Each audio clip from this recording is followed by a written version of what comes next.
আসসালামু আলাইকুম।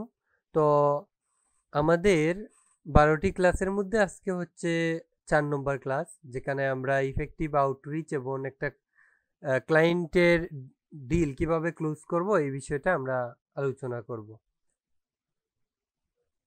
তো প্রথমত হচ্ছে how to approach client with confidence.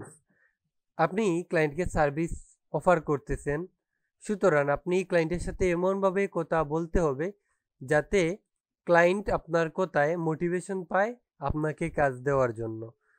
যদি আপনি এমনভাবে ক্লায়েন্টের সাথে কথা বলেন যে ক্লায়েন্ট মনে করে যে উনি আপনাকে যে কাজটি দিচ্ছে এই কাজটা আপনি সফলভাবে করতে পারবেন না, তাহলে কিন্তু ওই ক্লায়েন্ট আপনাকে কাজটা দিতে আগ্রহ ফিল করবে না, কারণ সে মনে করবে যে আপনি তার কাজটা করতে পারবেন না। আর যখন একজন ক্লায়েন্টের সাথে আপনি কমিউনিকেশনটা কনফিডেন্স সহ বলবেন, যেমন একজন আসছে আপনার কাছে যে ভাই একটা ডকুমেন্টারি ভিডিও এডিট করব, তো আপনি এইভাবে কথা বলতে হবে যে আমি ডকুমেন্টারি ভিডিও নিয়ে আমি এত বছর ধরে কাজ করতেছি, রিসেন্টলি আমি XY ব্র্যান্ডের জন্য কাজ করছি এবং এই আমার এই ভিডিওতে এত ভিউজ হয়েছিল এবং আপনি চাইলে এই ওয়ার্কটা দেখতে পারেন, hair is my recent work sample. যখন আপনি তাকে আপনি পোর্টফোলিওটা দেখাবেন, রিসেন্ট কাজটা দেখাবেন, সে আপনাকে কাজ দিতে আগ্রহ অনুভব করবে। বা আপনি রিসেন্টলি ওই রিলেটেড যে কাজগুলো করছেন ওইগুলা যখন তাকে দেখাবেন তখন অবশ্যই ক্লায়েন্ট আপনার প্রতি একটা কনফিডেন্স পাবে কাজ দেওয়ার জন্য। তারপরের বিষয়টা হচ্ছে আপনি ক্লায়েন্টদের অনেক সময় মেসেজ করেন, তো আপনি যদি মেসেজ যে কোনোভাবে দেন তাহলে কিন্তু উনি রিপ্লাই করতে নাও পারে। প্রথমত হচ্ছে আপনি আপনার পোটেনশিয়াল কাস্টমার যিনি, ওনাকে এমনভাবে মেসেজ করবেন যাতে উনি আপনার কাছ থেকে কাজটা করাতে আগ্রহ অনুভব করে।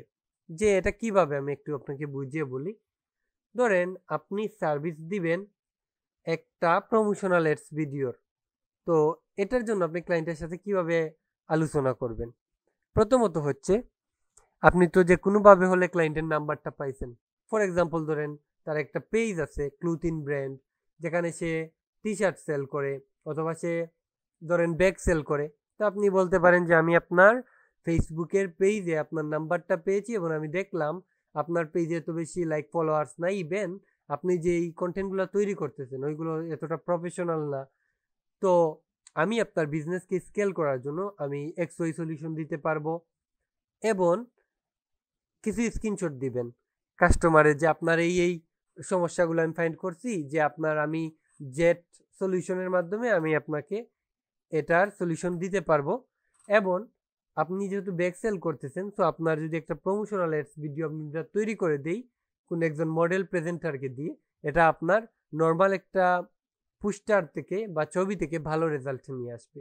তো আমরা ধরেন একজন ব্র্যান্ড প্রমোটারকে দিয়ে আপনার জন্য এই ভিডিওটা তৈরি করে দিব, তারপরে এটা আমরা যখন এডস ক্যাম্পেইন করব তখন একটা ভালো রেজাল্ট পাবেন। তাকে এইভাবে আস্তে আস্তে বুঝাতে হবে রিল্যাক্স মাইন্ডে। প্রথমবার ক্লায়েন্ট ইন্টারেস্ট দেখাবে না, তারপরে আবার হাই হ্যালো কেমন আছেন, আপনার ব্যবসার কি অবস্থা, এইগুলা তাকে প্রশ্ন করবেন, করে আস্তে আস্তে তার সাথে একটা নেটওয়ার্কিং বা সম্পর্ক গড়ে তুলবেন। তারপরে আপনি আপনার রিয়েল সাকসেসগুলো বুঝতে পারবেন। আমি যেমন আমার রিয়েল সাকসেস স্টোরিজ, আমি 5 নম্বর ক্লাসে এই বিষয়টা আমি আলোচনা করছিলাম যে আমার 4 নম্বর ক্লাসের যে রেকর্ডটা ছিল এটা ধরেন ডিলিট হয়ে গেছিলো আনফরচুনেটলি, তারপরে আমি এটা জাস্ট রেকর্ড করে দিচ্ছি আপনাদের। তো আমার 5 নম্বর ক্লাসের মধ্যে আপনি দেখতে পারবেন যে আমি একটা ক্লায়েন্টকে কিভাবে কনভার্ট করছিলাম, করার পরে সেই ক্লায়েন্টের কাজটা সফলভাবে রান করে দিয়েছিলাম।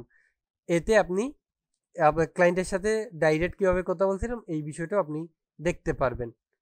ঠিক আছে, তাহলে দেখা হচ্ছে 5 নম্বর ক্লাসে। আল্লাহ হাফিজ।